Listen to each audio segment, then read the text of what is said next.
Bruce, how the heck are you? I'm running a little bit behind all night long. Anyway, I'm trying to get it ready in time, but I'm still 5 minutes behind. But anyway, I am Tom the Whiskey Whisperer, at least for the purposes of this video. Let me get things straightened out real quick, like.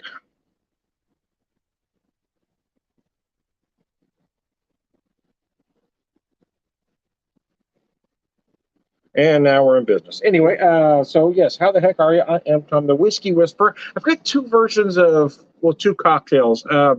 So I've got this Dog Master bourbon. It's a 90 proof bourbon. I do believe, make sure I'm right here. I didn't look at it here. 90 proof, yeah.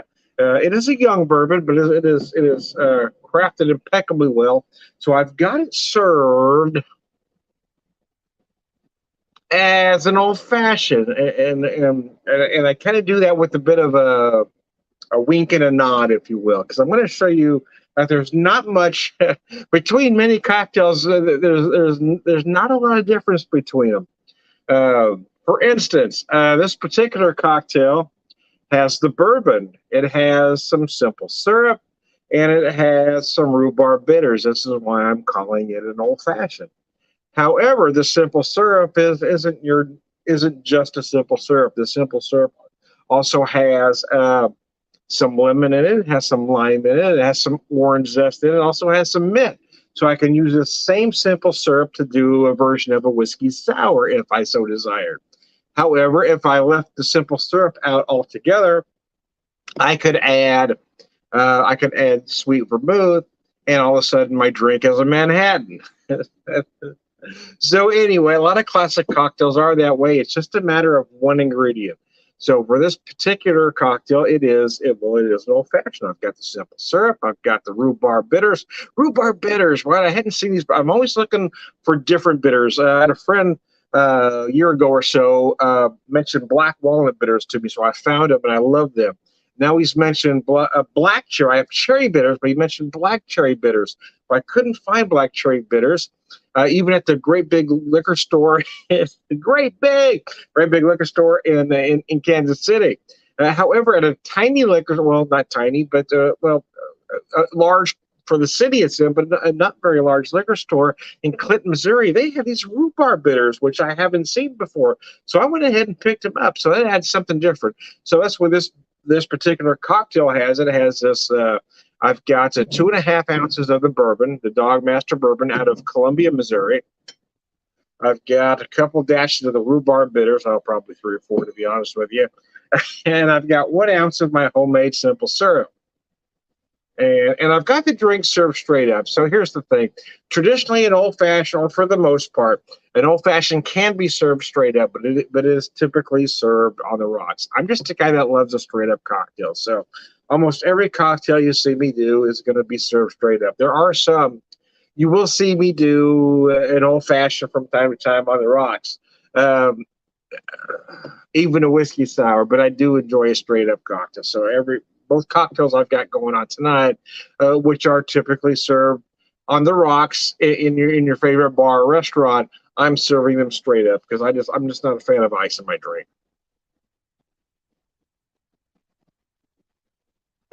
These cocktails you want to get cold, I just don't think they need the ice in them, in my particular opinion. This is brilliant. This is a nice young bourbon. I think I said that earlier. I meant to leave a little glass over here so I could have some neat with you. Hold on just a second.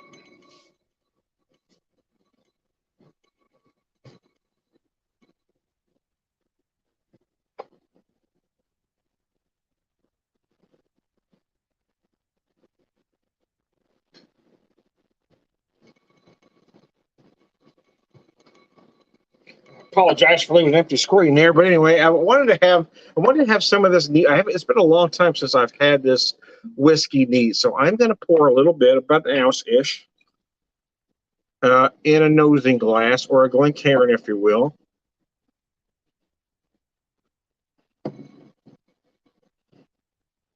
A holiday nosing glass, so I can get a good feel of the particular whiskey in here.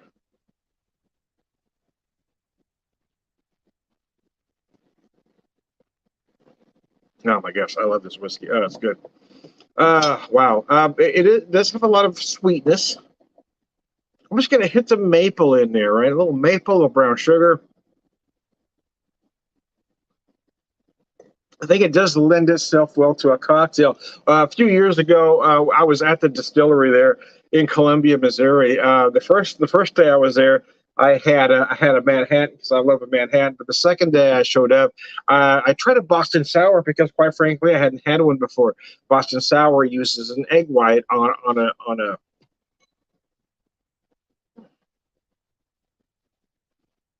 a whiskey sour. So you can look up recipes for whiskey sour. Some will call for an egg white, some do not. You don't necessarily, and if they do, it usually says optional. Whiskey sour doesn't necessarily need an egg white. However, you add an egg white, you can turn it into a Boston sour quite easily. Anyway,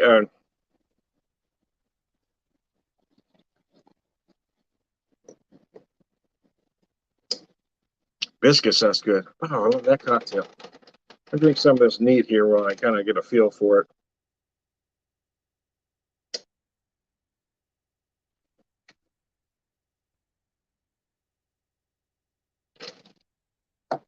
Very easy to drink bourbon. I like for a young bourbon. I do enjoy it.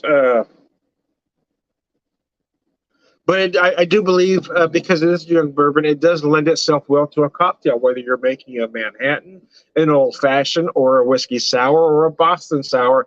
I think it works for all applications, in my particular opinion. It's just a good bourbon.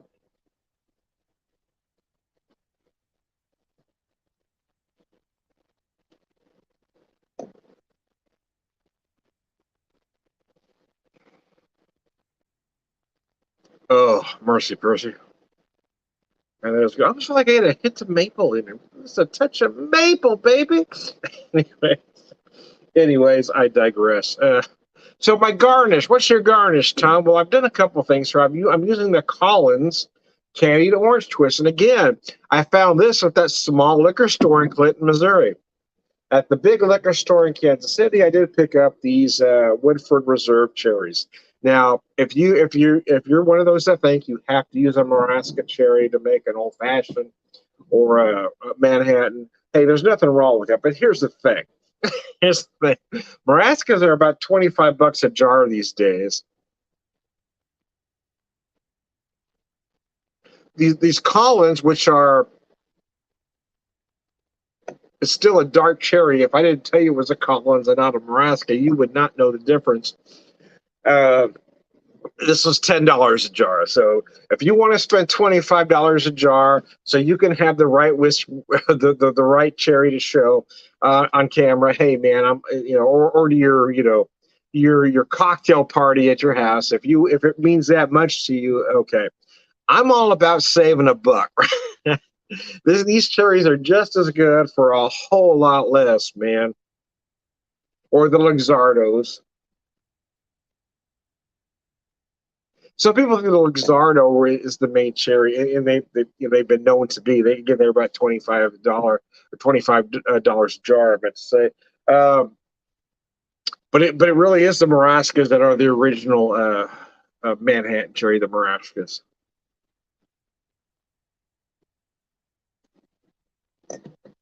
Again, if you're going to do a blind tasting, if or, if we're going to put three cherries out there in a line, you would not be able to tell which one was the $10 cherry and which one was the $25 cherry. So I'm buying the $10 cherry. But I couldn't believe I found these at a tiny liquor store. This ran about $10 as well. So, and it makes a nice garnish when you don't have an orange peel handy or whatever garnish it is. This makes a nice quick garnish for you. So, anyways, I digress. I digress, man. Anyway, anyways, if you're watching, have any questions or comments, please put it up there. I will answer anything. If you'd like to be part of the video, let me know, and I'll send you a link, typically via Messenger. But until that happens, I'm just going to keep talking because that's kind of what I do, man. Anyway, Slancha.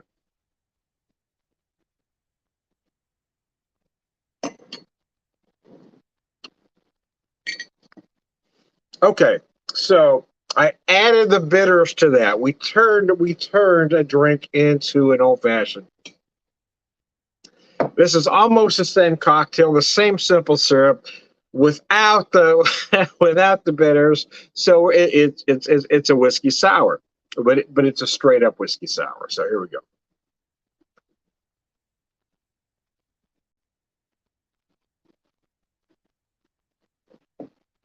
The reason I wanted to keep, oh my god, that's gorgeous. The reason I wanted to keep this just a two ingredient drink, being the whiskey and the simple syrup, was because of the whiskey, because of how powerful this whiskey is. So I've got the Wood Hat Bloody Butcher Red corn whiskey, single barrel cask strength, 120.6. So I've got about 2 ounces of this, 1 ounce of the simple syrup, and that's all this cocktail has. So I was when I did a video just for this whiskey neat, I talked about possible applications. I thought it might serve better as a Manhattan than an old fashioned.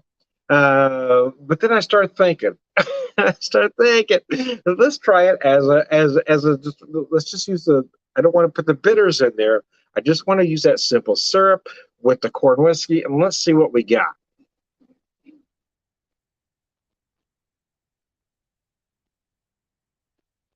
At the proof, this is obviously, putting an ounce of simple syrup in here isn't hurting it any. But the flavor of this whiskey is so powerful that man, this cocktail just works. I didn't finish my. Let me finish my Dog Master bourbon here.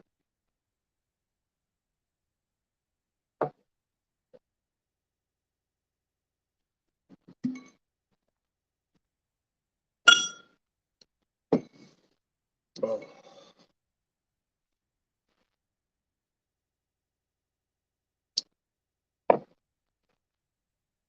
So Wood Hat Distillery is known for their corn whiskey, although they do make some bourbon and other spirits out there. But they are known for their corn whiskey in New Florence, which isn't far from where Pinckney Bend is in New Haven, and they're known for their corn whiskey as well. I think sometimes corn whiskey gets overlooked, right? A lot of folks think of corn whiskey as being a little inferior. The truth is, it is absolutely not. Because I thought about using 2 corn whiskeys for this video, but then I kind of made a last minute call and didn't want to, because I wanted to use this Dog Master in here. But I will do a video at some point using just some different corn whiskeys, because I think there's a lot of value to corn whiskey that gets overlooked, especially when you look at the color of this whiskey when it's poured neat. It is absolutely gorgeous. This just corn just absorbs that barrel, right? Because you've got nothing else in the way.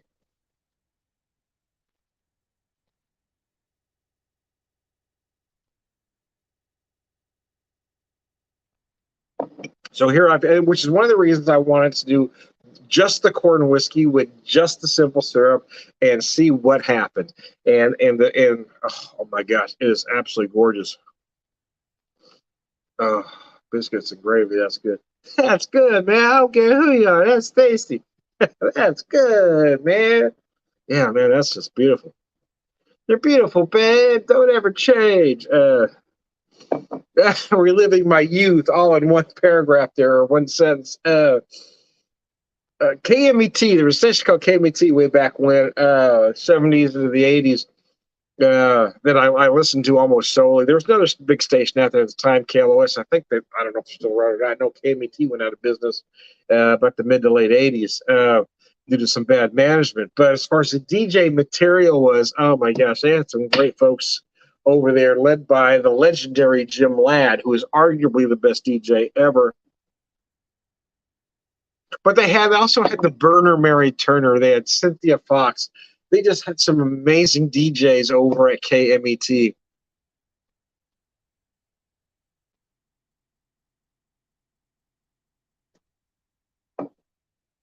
And they just played better music, in my opinion. They were more likely, but before you had to announce, it's a deep cut, right? They were the station that played the deep cut before you had to say, hey, look, it's a deep cut. Yeah. That always cracked me up, man. It's a deep cut. Okay, so you're not playing the same song everybody else is playing. All of a sudden, it's a deep cut. We had a station out here that just drove me, man. And that's one of the reasons I no longer listen to any commercial radio out here, because the rock and roll station out here, they said we're gonna play a deep cut from Cheap Trick next. So so they go to break, they come back. Now a deep cut from Cheap Trick, and it's Dream Police. Okay, I don't know if you know what a deep cut is, but a deep cut is never, a deep cut is never, a deep cut is never the title cut of the album. The album was called Dream Police, so there is no realm. There is no situation where the song Dream Police is a deep cut. It just, I mean, I was done. I was so angry.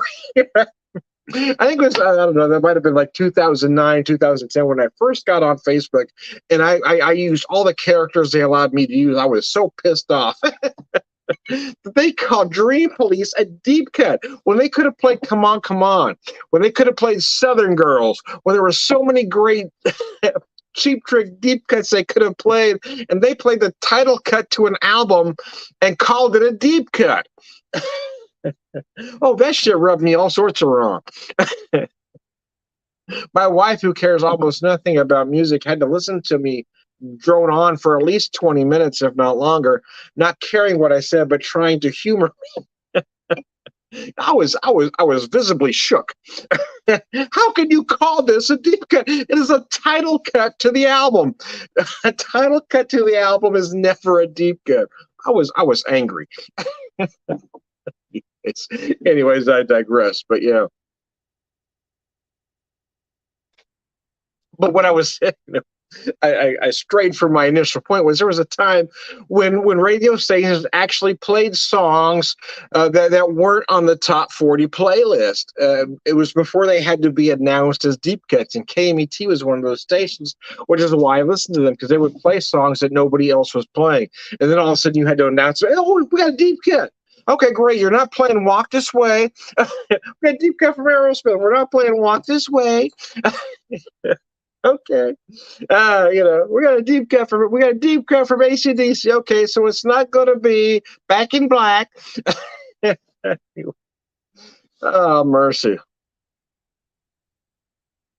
A deep cut almost always has to be the second or third song on the B side of the album to be considered a deep cut, in my particular opinion. If it's on the front side, it's not a deep cut. It's got to be track two or three on the B side, right? It's got to be. Because the first track on the B side could be a hit. Even the fourth song could be. But track 2 or 3 are songs that they typically try to hide. So if you're playing a deep cut, it's got to be track 2 or 3 on the B side of an album, or it just doesn't count, in my opinion. Anyway, I digress.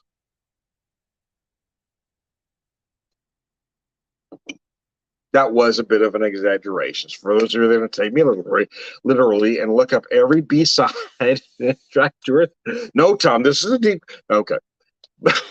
I like to think most of you are smart enough to understand what I'm talking about. Unless you voted for Trump, then I apologize for not showing pictures and using, hand signals or something. Not having crayon drawings. I apologize. If you're a Trump supporter, I apologize for not having crayon drawings to show you exactly what I meant. Anyways, I digress.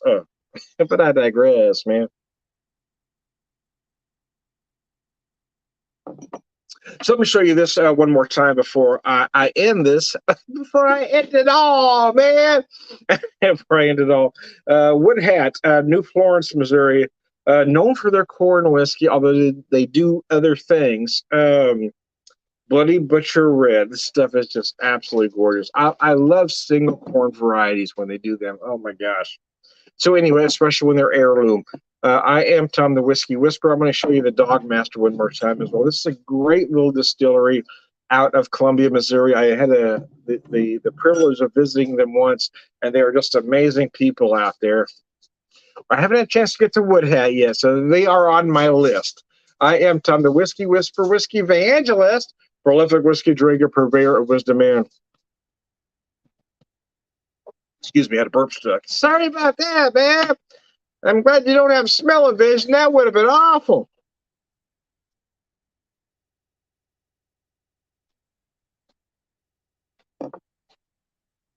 Jim Ladd, I've talked about him in a lot of videos. Jim Ladd was the best DJ ever. Jim Ladd had the propensity to get fired often. Started with KMET, got fired, went to, or KLOS rather, went to KMET when they first started, uh, got fired. I went back to KLOS, got fired, back to KMET. I think he was with KMET up until they went out of business, and then went back to. There was another station that opened up, a classic rock station at the time. But I do not remember the call letters at this moment in time. But Jim Ladd was I mean, the man is arguably the best DJ ever. The great thing about the Jim Ladd show is you just never. I jokingly talked about the second or third song on the B side. This is what Jim Ladd did. He would find those gems that everybody else missed, and he would play songs. You go, oh my God, why is everybody else not playing those songs? He just had that knack, and he had that ear, and he had that vision, and he would play songs. Okay, you know this band, but you haven't heard this song on the radio, and oh my God, that man's a genius. Anyway. Here's to you, sir. I am Tom the Whiskey Whisperer, Whiskey Evangelist, prolific whiskey drinker, purveyor of wisdom, and